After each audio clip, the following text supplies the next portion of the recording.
तो अभी हमने ये देखा था किस तरीके से जो आपकी T3 T4 बने थे वो किस तरीके से फॉलिकुलर सेल में आते हैं। देन फॉलिकुलर सेल के अंदर ही आपकी मैंने बताया था फॉलिकुलर सेल के जो अंदर आती हैं वो कौन सी प्रोसेस से आती हैं, एंडोसाइटोसिस के थ्रू आती हैं। देन आपका यहीं पे आप इस एंजाइम को देखिए, मल्टीपल बहुत टाइम ये होता है कि ये एंजाइम यहीं पे एक्ट कर जाता है।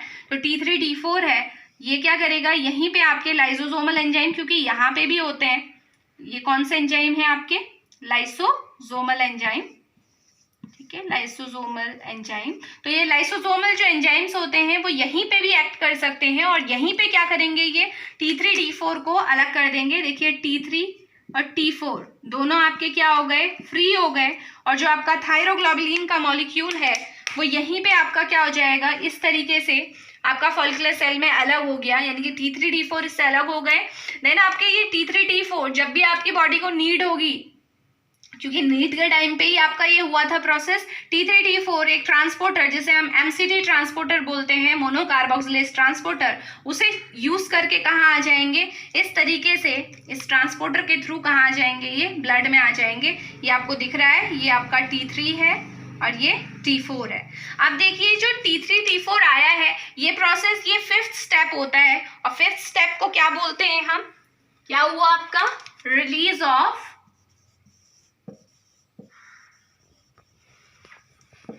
T3 एंड T4, ठीक है। T3 T4 का रिलीज समझ में आता है, रिलीज कैसे हुआ, जब भी जरूरत हुई आपका ल्यूमिन से कहाँ आया, फॉलिकुलर सेल में आया, और फॉलिकुलर सेल से कहाँ आ गया, आपके ब्लड में आ गया। अब इसके बाद जब ये ब्लड में आ चुका है, अब इसके बाद क्या होगा, देखो एक चीज यहीं से हम देख लेते हैं, जो रिलीज होता है T3 T4 का वो एक रेशियो में होता है, हमेशा ध्यान रखिएगा, इसका एक रेशियो होता है। तो वो रेशियो हम मेंशन कर लेते हैं, क्योंकि पता होना चाहिए कि जो रिलीज होगा उसमें T3 कितना होगा और T4 कितना होगा। तो जो रेशियो होता है T4 और T3 का रेशियो कितना होता है आपका, 14:1।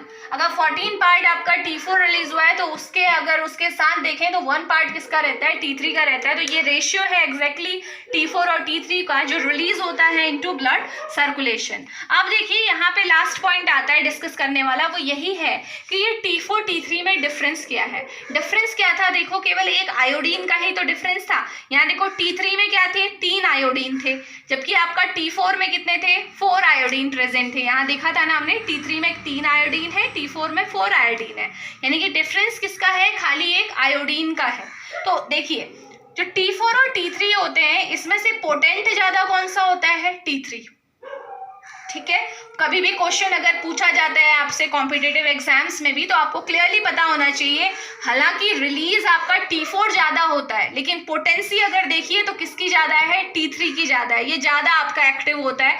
तो T4 हमेशा ध्यान रखेंगे ये इनएक्टिव फॉर्म होती है। तो अब क्लियरली यहाँ से एक पॉइंट निकल के आता है, जब T4 इनएक्टिव है तो ये बॉडी में रिलीज होके क्या कर रहा है, क्योंकि बॉडी में किसी भी चीज को काम करने के लिए एक्टिव होना जरूरी है। तो ये लास्ट जो पॉइंट आता है, जो 5th पॉइंट है आपका, वो यही है, 5th नहीं सॉरी, ये 6th आपका पॉइंट आएगा। वो क्या है आपका, कन्वर्जन ऑफ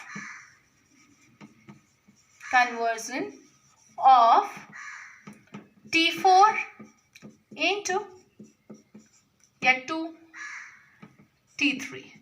अब T4 क्या होगा आपका, T3 में बदलेगा, क्योंकि अभी हमने देखा कि T4 ज्यादा बन रहा है लेकिन इनएक्टिव है, तो इनएक्टिव को एक्टिव तो करना पड़ेगा ना।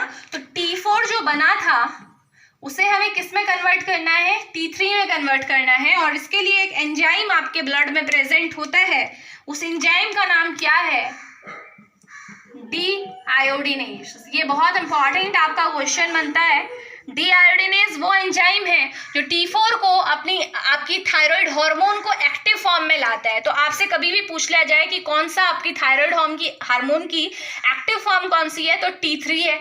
और T4 क्योंकि बनता ज्यादा है तो T4 को भी किसमें बदलना पड़ता है, T3 में। और एंजाइम कौन सा काम करता है आपका, डीआयोडीनेज एंजाइम काम करता है। इस एंजाइम से रिलेटेड एक इंपॉर्टेंट क्वेश्चन बनता है कि ये एंजाइम क्या होता है आपका, सिलीनियम कंटेनिंग एंजाइम होता है। इस एंजाइम में क्या रहता है आपका, सिलीनियम प्रेजेंट होता है। तो इसीलिए अगर आप डाइट में अगर आपका सिलीनियम प्रेजेंट नहीं हो तो ये एंजाइम आपका बनना क्या हो जाएगी, इस एंजाइम की इफिशिएंसी कम हो जाएगी। इसीलिए अगर आप चाहते हैं कि डीआयोडीनेज आपका अच्छे से काम करे तो सिलीनियम का डाइट में प्रेजेंट होना बहुत ज़रूरी है, क्योंकि डीआयोडीनेज एंजाइम की कंपोजिशन आप देखेंगे तो उसमें सिलीनियम प्रेजेंट होता है, सिलीनियम कंटेनिंग ये एंजाइम है।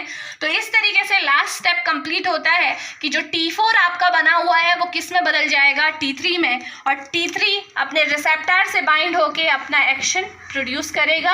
इसके जो भी इफेक्ट है वो आएंगे। इफेक्ट क्या है इसके, या आपकी बॉडी में कार्बोहाइड्रेट, प्रोटीन, फैट के मेटाबॉलिज्म में इंपॉर्टेंट रोल प्ले करेगा, उनको मेटाबॉलिज्म कराएगा। आपके न्यूरोनल ग्रोथ के लिए बहुत ज़्यादा ज़रूरी एंजाइम है। आपके जो न्यूरॉन्स हैं वो ग्रो करते हैं, आपके उनकी ग्रोथ के लिए ज़रूरी है। इसीलिए आप देखेंगे कि T3 T4 की अगर कमी हो जाए तो उसकी वजह से क्रिटिनिज्म और मिक्सोडिमा नाम की आपकी बीमारी हो जाती है, जिससे मेंटल रिटार्डेशन हो जाता है। तो वहाँ से ये पता लगता है कि ये T3 आपके ब्रेन के, आपके न्यूरॉन्स के डेवलपमेंट के लिए, ग्रोथ के लिए बहुत ज़्यादा ज़रूरी है। सेम टाइम BMR को इंक्रीज करता है, बेसल मेटाबॉलिक रेट को इंक्रीज करता है, तो आपका एनर्जी एक्सपेंडिचर जो है वो बढ़ जाता है बॉडी में। तो वो भी आपका क्या है, कहीं ना कहीं आपकी बॉडी की फिटनेस के लिए ज़रूरी है, फर्टिलाइजेशन के लिए बहुत ज़्यादा ज़रूरी है। तो आपकी जो फर्टिलिटी को मेंटेन करने के लिए थायराइड हार्मोन बहुत ज़्यादा ज़रूरी होते हैं।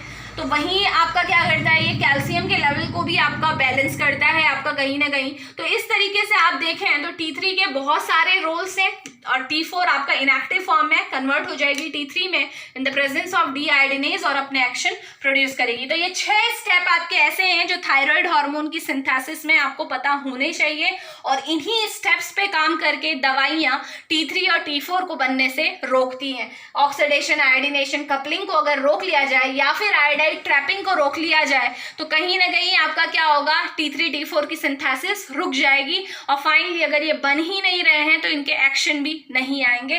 तो ये आपका टॉपिक था थायराइड हार्मोन। Thank you.